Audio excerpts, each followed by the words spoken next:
ನಾಳೆ ಭಾರತ್ ಬಂದ್ಗೆ ಹುಬ್ಬಳ್ಳಿಯಲ್ಲಿ ವ್ಯಾಪಕ ಬೆಂಬಲ. ಪ್ರತಿಭಟನೆ ತಡೆದವರ ವಿರುದ್ಧವೇ ಧರಣಿ. ಎಪಿಎಂಸಿ ಕಾಯ್ದೆ ಹಾಗೂ ಕೃಷಿ ತಿದ್ದುಪಡಿ ಕಾಯ್ದೆ ವಿರೋಧಿಸಿ ನಾಳೆ ಭಾರತ್ ಬಂದ್ ಹಿನ್ನೆಲೆಯಲ್ಲಿಂದು ಹುಬ್ಬಳ್ಳಿ ಸರ್ಕಿಟ್ ಹೌಸ್ನಲ್ಲಿ ಸಭೆ ನಡೆಸಿದ ರೈತ ಮುಖಂಡರು ಹಾಗೂ ಹಲವಾರು ಕನ್ನಡ ಪರ ಸಂಘಟನೆಗಳು ಬಂದ್ಗೆ ಬೆಂಬಲ ಸೂಚಿಸುವುದಾಗಿ ಸಭೆಯಲ್ಲಿ ತೀರ್ಮಾನ ಕೈಗೊಂಡರು.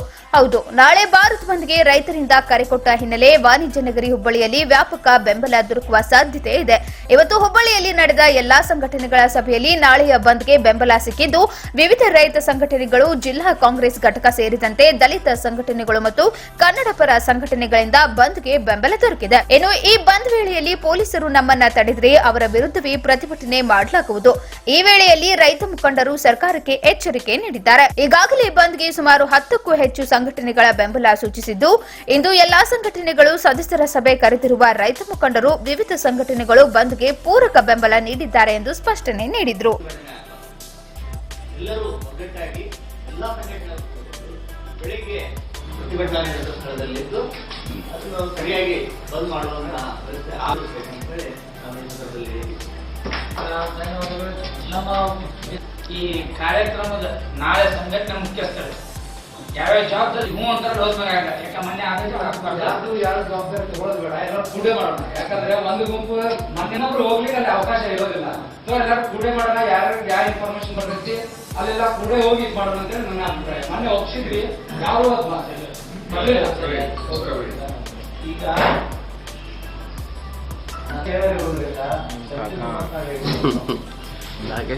ವಿದ್ಯಾನಗರ ಬಂದ್ ಮಾಡಿದ್ರೆ ಅದು ಸರಿ ಹೋಗ್ತದೆ. ಇಲ್ಲಾಂದ್ರೆ ಕಾಫಿ ಕರೋಣೆ ಬಂದ್ಬಿಟ್ರೆ ಅಲ್ಲೊಂದು ಇಷ್ಟು ಮಂದಿ ನೋಡಕ್ ಬೆಳಗ್ಗೆ 6ರಿಂದ ಸಂಜೆ 6ವರೆಗೆ ಮಾಡ್ಯಾರ.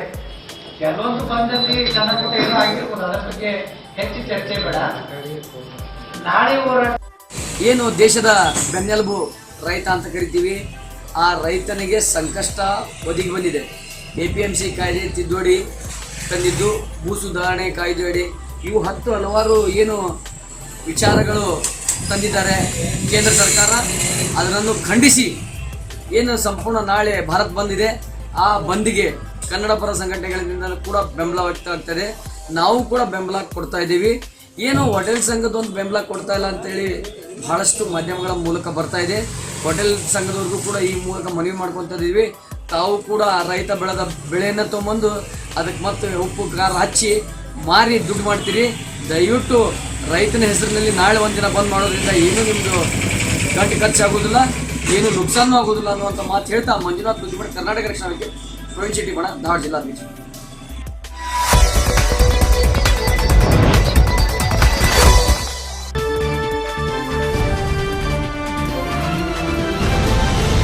ಹುಬ್ಬಳ್ಳಿ ನಗರದಲ್ಲಿ ಸ್ಮಾರ್ಟ್ ಸಿಟಿ ಯೋಜನೆ ಅಡಿ ಸಾಕಷ್ಟು ಆಟೋ ನಿಲ್ದಾಣಗಳು ಹಾಳಾಗಿದ್ದು, ಕೂಡಲೇ ನಗರ ಪ್ರಮುಖ ಪ್ರದೇಶದಲ್ಲಿ ಆಟೋ ನಿಲ್ದಾಣ ನಿರ್ಮಾಣ ಮಾಡಬೇಕು ಎಂದು ಆಟೋ ಚಾಲಕರು ಹುಬ್ಬಳ್ಳಿ ಮಹಾನಗರ ಪಾಲಿಕೆಯ ಆವರಣದಲ್ಲಿಂದು ಪ್ರತಿಭಟನೆ ಮಾಡಿದರು.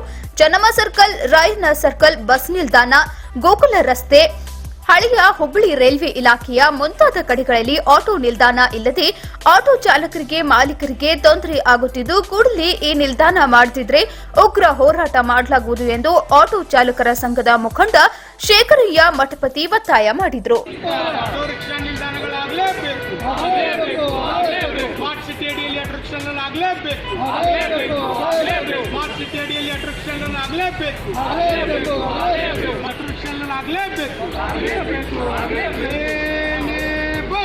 ಸುಮಾರು 12-13 ವರ್ಷದಿಂದ ಆಟೋ ರಿಕ್ಷಾ ನಿಲ್ದಾಣಕ್ಕಾಗಿ ನಾವು ಅನೇಕ ಬಾರಿ ಮನವಿ ಕೊಟ್ಟಿದ್ವಿ. DC ಅವರು ಕೊಟ್ಟಿದ್ವಿ, ಪೊಲೀಸ್ ಆಯುಕ್ತರು ಕೊಟ್ಟಿದ್ವಿ, ಮಹಾನಗರ ಪಾಲಿಕೆ ಕೊಟ್ಟಿದ್ವಿ. ಆದರೆ ಇವತ್ತು ಸ್ಮಾರ್ಟ್ ಸಿಟಿ ಅಡಿಯಲ್ಲಿ ಕೇಂದ್ರ ಮತ್ತು ರಾಜ್ಯ ಸರ್ಕಾರದಿಂದ ಅನೇಕ ಅಭಿವೃದ್ಧಿಗಾಗಿ ದುಡ್ಡು ಬಿಡುಗಡೆ ಮಾಡಿದ್ದಾರೆ. ಅಂಥದ್ರಲ್ಲಿ ಹುಬ್ಬಳ್ಳಿ ನಗರದಲ್ಲಿ 17,000 ರಿಕ್ಷಾಗಳಿದ್ದಾವೆ. ಆ 17,000 ರಿಕ್ಷಾಗಳಿಗೆ ಸುಂದರವಾಗಿರುವಂಥ ಆಟೋ ರಿಕ್ಷಾ ನಿಲ್ದಾಣಗಳನ್ನು ಮಾಡಿಕೊಡ್ಬೇಕಾಗಿದೆ.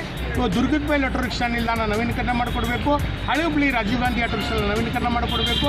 ಅನೇಕ ಹುಬ್ಬಳ್ಳಿ ನಗರದಲ್ಲಿ ಪ್ರಮುಖ ನಿಲ್ದಾಣಗಳನ್ನು ನವೀಕರಣ ಮಾಡಿಕೊಟ್ಟು ಸಾರ್ವಜನಿಕರ ಮಧ್ಯೆ ಒಳ್ಳೆಯ ಆಟೋ ರಿಕ್ಷಾ ನಿಲ್ದಾಣಗಳಂತ ಒಂದು ಹೆಸರು ಪಡ್ಕೋಬೇಕಾಗಿದೆ. ಇವತ್ತು ಬೆಂಗಳೂರು, ಮಂಗಳೂರು ಮಾದರಿಯಲ್ಲಿ ಹುಬ್ಬಳ್ಳಿ ನಗರದಲ್ಲಿ ಕೂಡ ಸುಮಾರು ಇವತ್ತು ಕಿತ್ತೂರು ರಾಣಿ ಚೆನ್ನಮ್ಮನ ವೃತ್ತ ಇರಬೇಕು, ಸಂಗೊಳ್ಳಿ ರಾಯಣ್ಣ ವೃತ್ತ ಇರ್ಬೋದು, ಬಾಬಾ ಸಾಹೇಬ್ ಅಂಬೇಡ್ಕರ್ ವೃತ್ತ ಇರ್ಬೋದು, ಜಗಜ್ಯೋತಿ ಬಸವೇಶ್ವರ ವೃತ್ತ ಇರ್ಬೋದು, ಆ ಒಂದು ಪ್ರಮುಖ ವೃತ್ತದಲ್ಲಿ ಒಂದು 5 ಆಟೋ ರಿಕ್ಷಾ ನಿಲ್ಲಕ್ಕೆ ನಮಗೆ ಅವಕಾಶ ಮಾಡಿಕೊಡ್ಬೇಕಂತ ಈಗಾಗಲೇ ತಮ್ಮ ಮುಖಾಂತರ ಮನವಿ ಕೊಟ್ಟಿದ್ದೀವಿ. ಆ ಮನವಿಗೆ ಏನಾದರೂ ಸ್ಪಂದಿಸಿದರೆ ಇವತ್ತು ಇಡೀ ಹುಬ್ಬಳ್ಳಿ ನಗರದಲ್ಲಿ ಎಲ್ಲ ಆಟೋ ರಿಕ್ಷಾ ಚಾಲಕರಿಗೆ ನಾವು ಎಲ್ಲ ಕೂಡಿಕೊಂಡು ಮತ್ತೊಮ್ಮೆ ಮೀಟಿಂಗ್ ಮಾಡಿ ಮಹಾನಗರ ಪಾಲಿಕೆಗೆ ಉಗ್ರವಾದ ಹೋರಾಟ ಮಾಡ್ತೀವಿ. ಮಹಾನಗರ ಪಾಲಿಕೆ ಮುಚ್ಚಾಗೂ ಕೂಡ ಕೆಲಸ ಮಾಡ್ತೀವಿ. ತಮಗೂ ಮನವಿ ಮಾಡ್ತೀವಿ.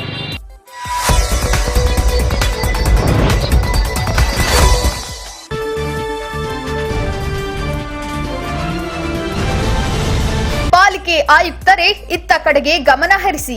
ಬೀದಿ ದನಗಳು ಜನರ ಜೀವ ತೆಗೆಯುತ್ತಿವೆ. ಬೀಡಾಡಿ ದನಗಳ ಹಾವಳಿ ಎಷ್ಟಾಗಿದೆ ಅಂದ್ರೆ ಈ ಬೀದಿ ದನಗಳು ಯಾವ ಸಂದರ್ಭದಲ್ಲಿ ಯಾರ ಜೀವ ತೆಗೆಯುತ್ತದೆಯೋ ಗೊತ್ತಿಲ್ಲ. ಇಂತಹದೇ ಒಂದು ಅಹಿತಕರ ಘಟನೆ ಹುಬ್ಬಳ್ಳಿಯಲ್ಲಿ ನಡೆದಿದೆ.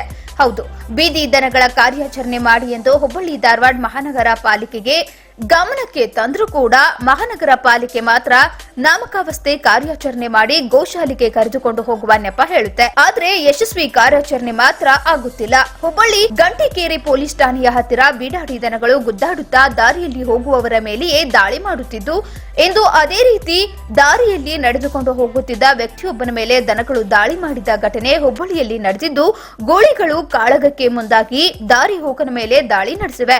ಇಂತಹ ಅದೆಷ್ಟೋ ಘಟನೆಗಳು ಹುಬ್ಬಳ್ಳಿ ಧಾರವಾಡ ಅವಳಿ ನಗರದಲ್ಲಿ ನಡೆಯುತ್ತಿದ್ದು, ಹುಬ್ಬಳ್ಳಿ ಧಾರವಾಡ ಮಹಾನಗರ ಪಾಲಿಕೆ ಮಾತ್ರ ಯಾವುದೇ ಕ್ರಮ ಕೈಗೊಳ್ಳದೆ ಇರುವುದು ಸಾರ್ವಜನಿಕರ ಆಕ್ರೋಶಕ್ಕೆ ಕಾರಣವಾಗಿದೆ.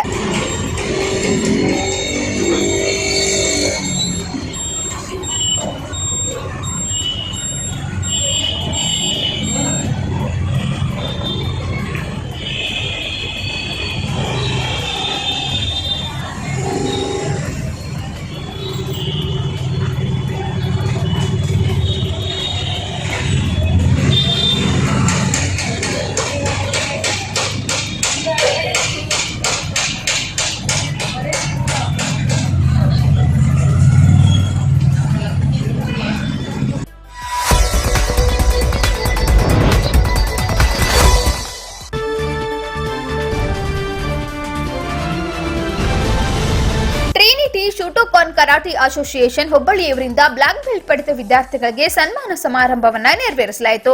ನಿನ್ನೆ ಹುಬ್ಬಳ್ಳಿಯ ದೇಶಪಾಂಡೆ ನಗರದಲ್ಲಿ ಟ್ರಿನಿಟಿ ಶೂಟೋಕಾನ್ ಕರಾಟೆ ಅಸೋಸಿಯೇಷನ್ ರವರಿಂದ ಕರಾಟೆಯಲ್ಲಿ ಬ್ಲಾಕ್ ಬೆಲ್ಟ್ ಗೆದ್ದ ವಿದ್ಯಾರ್ಥಿಗಳಿಗೆ ಸನ್ಮಾನವನ್ನ ಮಾಡಲಾಯಿತು. ಬ್ಲಾಕ್ ಬೆಲ್ಟ್ ಗೆದ್ದ ವಿದ್ಯಾರ್ಥಿಗಳಾದ ವಿಜಯಲಕ್ಷ್ಮಿ ಕಾತೇನಿ, ಜಾಹಿದ್ ಶೇಖ್, ಪರ್ವಾನ್ ನಿಕಮ್ ಹಾಗೂ ವೈಟ್ ಬೆಲ್ಟ್ ಪಡೆದ ವಿದ್ಯಾರ್ಥಿಗಳಾದ ಫಿರ್ದೋಷ್ ಬಾನು, ಲೋಕಪಲ್ಲಿ ಪತೇನ್. ಈ ಸಂದರ್ಭದಲ್ಲಿ ಮೌಲಾಲಿ ಬನಟ್ಟಿ, ಅಲ್ತಾಫ್ ಅಹಮದ್, ಸತೀಶ್ ಸಾದ್ರೋಲ್, ಅಬ್ದುಲ್ ಅಜೀಜ್, ಲೋಕಪಲ್ಲಿ, ಸಮೀರ್ ಮುಜಾವರ್, ಇಮ್ರಾನ್ ಶೇಖ್, ನತೀಶ್ ಪವಾರ್ ಹಾಜರಿದ್ದರು. ಗುರುರಾಜ್ ಕುಲಕರ್ಣಿ ಮಾತನಾಡಿ, ಟ್ರಿನಿಟಿ ಶೂಟೋಕಾನ್ ಕರಾಟೆ ಅಸೋಸಿಯೇಷನ್ ರವರು ಈ ಒಂದು ಸುದ್ದಿನದಲ್ಲಿ ಒಳ್ಳೆಯ ಕಾರ್ಯಕ್ರಮವನ್ನ ಇಟ್ಟುಕೊಂಡಿದ್ದು ನನಗೆ ತುಂಬಾ ಸಂತೋಷ ತಂದಿದೆ. ಹಾಗೆಯೇ ಈಗಿನ ಮಕ್ಕಳು ಮೊಬೈಲ್ಗೆ ಅಂಟಿಕೊಂಡಿದ್ದು, ಈ ಸಂದರ್ಭದಲ್ಲಿ ಇಂತಹ ಕರಾಟೆ ತರಬೇತಿಗಳನ್ನ ಕೊಡುತ್ತಿರುವುದು ಒಳ್ಳೆಯದು.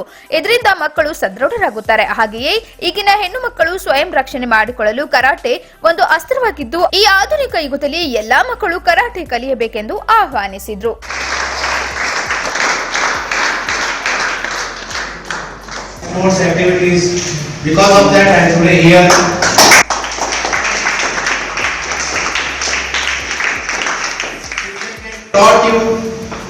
He can teach you.